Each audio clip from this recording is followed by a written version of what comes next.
করে দিলেন এই রাজ্যে। আগে তো ওই মোটা মতন লোকটা কি নাম জানো? 35টা বলেছিলেন। হ্যাঁ হ্যাঁ, আগে তো ওই মোটা মতন লোকটা কি নাম জানো? 35টা বলেছিলেন। হ্যাঁ হ্যাঁ, আগে তো ওই মোটা মতন লোকটা কি নাম জানো? 35টা বলেছিলেন। হ্যাঁ হ্যাঁ, উনি এসেছিলেন, এসে 35 বললেন, इस बार 35 पार। তার আগে ওনারা বলেছিলেন इस बार 200 পার হয়ে গেল, পকার পার। এবার যে এগুলো বলে ইলেকশনের সময় আপনারাও সাংবাদিকরা লাফাতে থাকেন। আসলে এখানে মমতা ব্যানার্জি ছিল, আছে, থাকবে।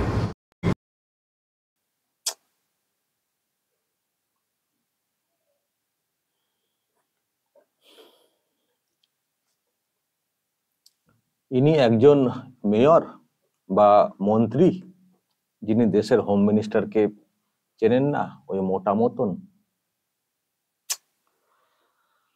দর্শক কি বলবেন, মূর্খামি নাকি ঔদ্ধত্য, অহংকার, কি বলবেন দর্শক? প্রিয় দর্শক, আমি শফিকুল ইসলাম এবং আপনারা দেখছেন আরামবাগ টিভি।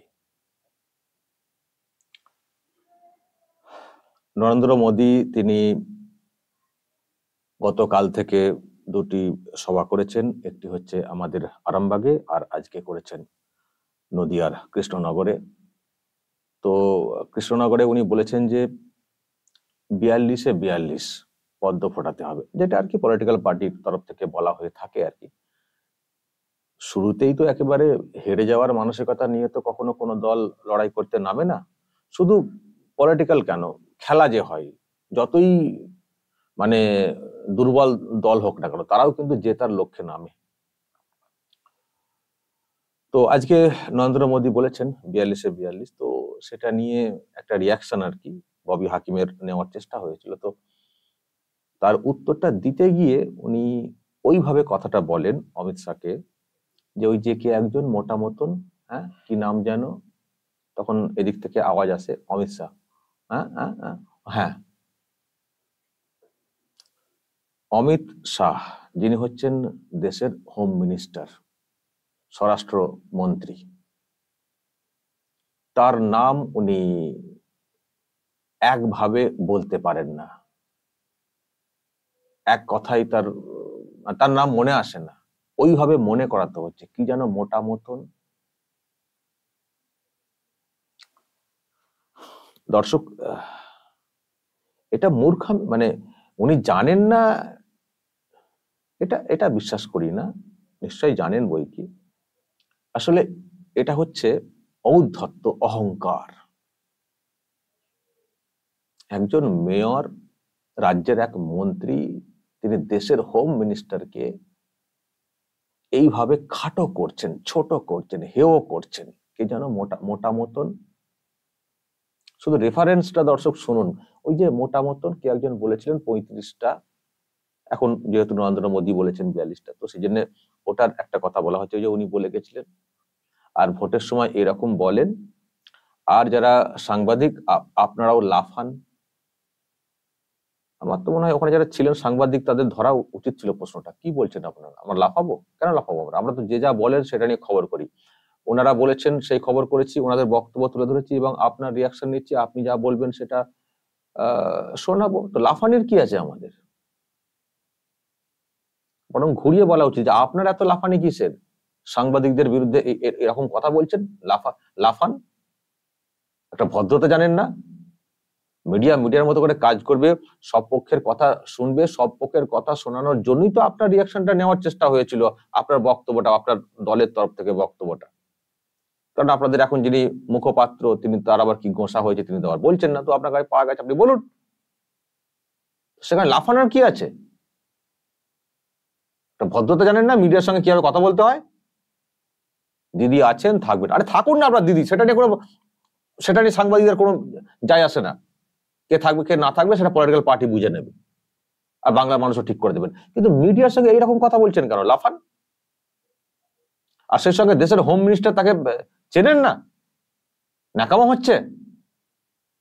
একজন হোম মিনিস্টার, দেশের গোটা দেশের, আপনার রাজ্যের এবং কলকাতার একটা মেয়র, যদি ওই চেয়ারে অনেক বড় বড় মানুষ বসেছিলেন, এই কলকাতার মেয়রের যে চেয়ার, তাতে সেই চেয়ারে বসে আপনি যেভাবে দেশের একজন হোম মিনিস্টারকে হ্যাটা করছেন, ঠাট্টা করছেন, তাকে নিয়ে হেয় করছেন, ওই চেয়ারটাতে বসে সেটা মানায় না।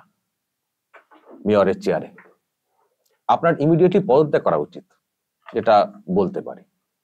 যে একজন মেয়র, একজন মন্ত্রী দেশের হোম মিনিস্টারকে চেনেন না, তো কি তিনি কাজ করবেন? তিনি কি কাজ করবেন? চেনেন না বা মিনিমাম সম্মান দিতে জানেন না। আচ্ছা, যদি এবার এরকম বলা হয়, ধরুন এই যে 42 নরেন্দ্র মোদী বলেছেন বলে তো এসব কথাগুলো বলছেন, তো আপনাদের একজনও তো বলেছেন যে 42 বলেছেন না, বা আপনাদের অনেকেই বলেছেন।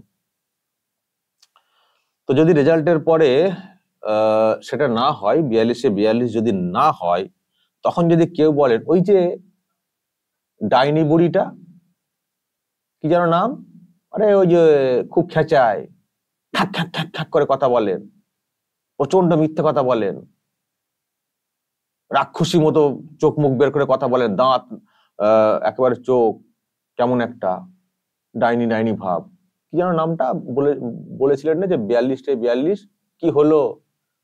হ্যাঁ, কি কি কি বলছেন? তখন হয়তো কেউ পাশ থেকে নাম বলবেন, হ্যাঁ হ্যাঁ, ভাল লাগবে শুনতে, যদি এইভাবে বলা হয়, শুনতে ভাল লাগবে। বা যদি এরকম বলা হয়, ওই যে মেয়র, কি যেন নামটা, আরে কালো করে, আরে ওই যে বংশ বিহার থেকে পূর্বপুরুষ নাকি এসেছিল, কি ব্যাপার? আরে ওই যে, যখন হয়তো কেউ বলতে পারবে না এরকম বলে, ওই যে মিনি পাকিস্তান বানাতে চেয়েছিলেন, কি যেন লোকটার নামটা, বড় বড় কথা বলেছিলেন যে এইসব ভোটের সময় এরকম বলে যায়, তারপরে কিছু হয় না, মানে এরকম দিদি থেকে যাবেন, অমক তমক, কি হলো? যদি রেজাল্ট উল্টে যায় আর কি, আমি কথাটা বলছি। তো যদি এইভাবে রেফারেন্স দেব, তখন উল্টো দিক থেকে বলবে ও অমক অমক অমক, ও হ্যাঁ হ্যাঁ ওটা। তো যদি এইভাবে রেফারেন্স দিয়ে কথা বলেন উল্টো দিক থেকে কেউ, আর যদি আপনি টিভির পর্দায় বসে দেখেন, আপনার বা আপনার পরিবারের ভাল লাগবে, শুনতে ভাল লাগবে? একটা মিনিমাম সৌজন্য সম্মান দিয়ে কথা বলা যায় না? বলতেই পারতেন যে হ্যাঁ, ওই তো অমিত শাহ, ওনাদের তো নেতা, বড় নেতা অমিত শাহ, উনি তো বলে গেছিলেন যে 35-এ 35। এখন আবার উনি বলছেন, নরেন্দ্র মোদী বলছেন।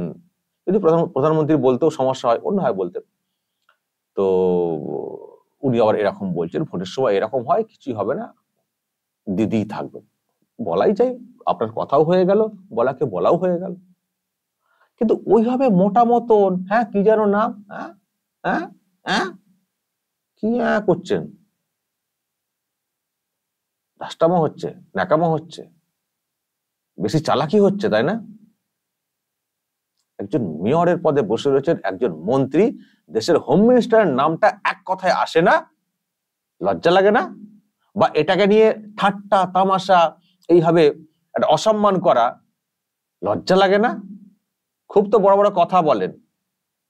দিদি কেন কালকে ছুটেছিলেন রাজভবনে সৌজন্য দেখাতে, কার্টিসি দেখাতে? কেন ছুটেছিলেন? খুব তো বড় বড় কথা।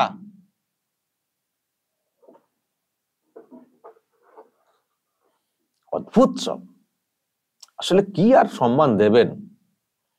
কলকাতা পুরসভার যে চেয়ারে বসে রয়েছেন, সেই পুরসভার যখন অধিবেশন হয়, সেখানে দলের কাউন্সিলর, মহিলা কাউন্সিলর, ওনারা সেক্সুয়াল গল্প বলেন, ওই ফাদার নানের সেক্সুয়াল গল্প বলেন অধিবেশনে। এই তো চলে পুরসভা, এই তো চলে তার অধিবেশন। অবৈধ সম্পর্কের গল্প শোনানো হয় অধিবেশনে, এই তো পুরসভা। তো তারা কি সম্মান দেবেন একটা খ্রিস্টান ধর্মকে যেভাবে আঘাত করা হয়েছে তাদের কাউন্সিলরের তরফ থেকে? ফাদার এবং নান, যাদেরকে পবিত্র বলে মনে করেন এই ধর্মের লোকজনেরা, তাদের নামে যেভাবে গল্প ফাঁদা হয়েছে, গল্প শোনানো হয়েছে পুরসভার অধিবেশনে, আর উনি তো মেয়র। তো সেখানে আর কি সম্মান দিতে জানবেন মানুষকে? যারা ধর্মের, যারা গুরু, তাদেরকে সম্মান দিয়ে যে পুরসভাতে কাজ হয় না, কথা হয় না, তারা কি সম্মান দেবেন দেশের হোম মিনিস্টারকে?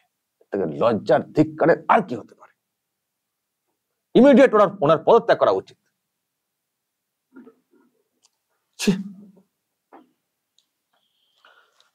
দর্শক, যদি কিছু বলার থাকে আপনাদের এ নিয়ে, মানে আরো কিছু আমার বলার পরে অবশ্যই বলবেন, কমেন্ট বক্সে নজর রাখবেন আরামবাগ টিভিতে।